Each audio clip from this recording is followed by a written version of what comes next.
أعوذ بالله السميع العليم من الشيطان الرجيم بسم الله الرحمن الرحيم Sourate 72 El-Djinn, les djinns 28 versets, mécoise numéro 40. Par le nom d'Allah, le tout rayonnant d'amour, le très rayonnant d'amour.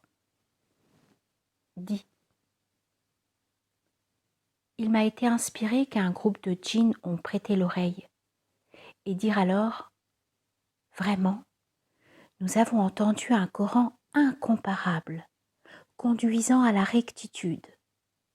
Aussi, par lui, nous avons mis en œuvre le dépôt confié, et nous ne codéifierons jamais personne avec notre enseigneur. Lui, que la gloire de notre enseigneur est sublime, ne s'est donné ni compagne, ni enfant. Or, un insensé parmi nous s'est mis à dire des absurdités sur Allah. Et nous étions convaincus que ni humain ni djinn ne diraient jamais de mensonges sur Allah. Et des mâles parmi les humains cherchaient refuge auprès des mâles parmi les djinns. Alors, cela fit croître leur penchant à la déviation. Et ils étaient convaincus, comme vous l'étiez, qu'Allah n'enverrait jamais personne. Et nous avons touché le ciel. Nous l'avons découvert rempli de veilleurs redoutables et de bolides brillants. Et nous étions en embuscade pour entendre. Maintenant, qui écouterait trouverait pour lui une flamme brillante, aux aguets. Et nous ne comprenons pas si l'on veut du mal à ceux qui sont sur la terre ou si leur enseigneur veut pour eux une conduite droite. Et certains parmi nous sont intègres et d'autres le sont moins. Nous suivions des lignes de conduite différentes. Nous étions convaincus que nous ne pourrions jamais rendre Allah impuissant sur terre et que jamais nous ne pourrions le rendre impuissant en fuyant. Et quand nous avons entendu la guidance, nous avons mis en œuvre le dépôt confié.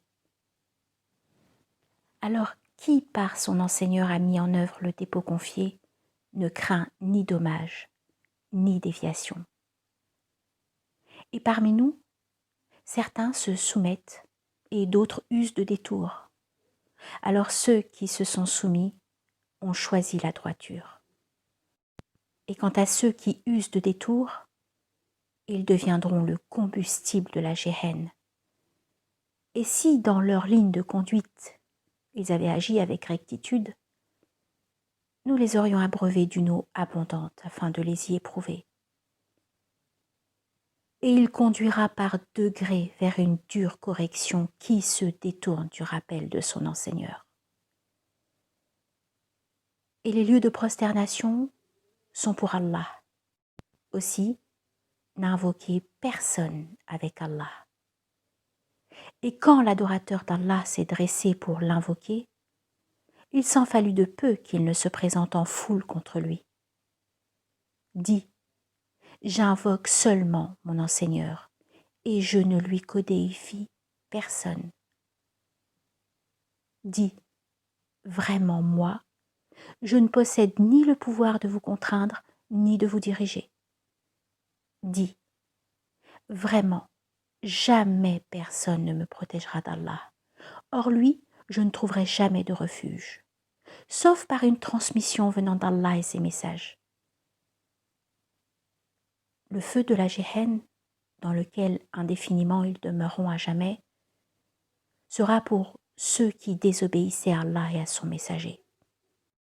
Quand enfin ils verront ce dont ils étaient menacés, ils sauront alors qui sera plus faiblement assisté et le moindre en nombre.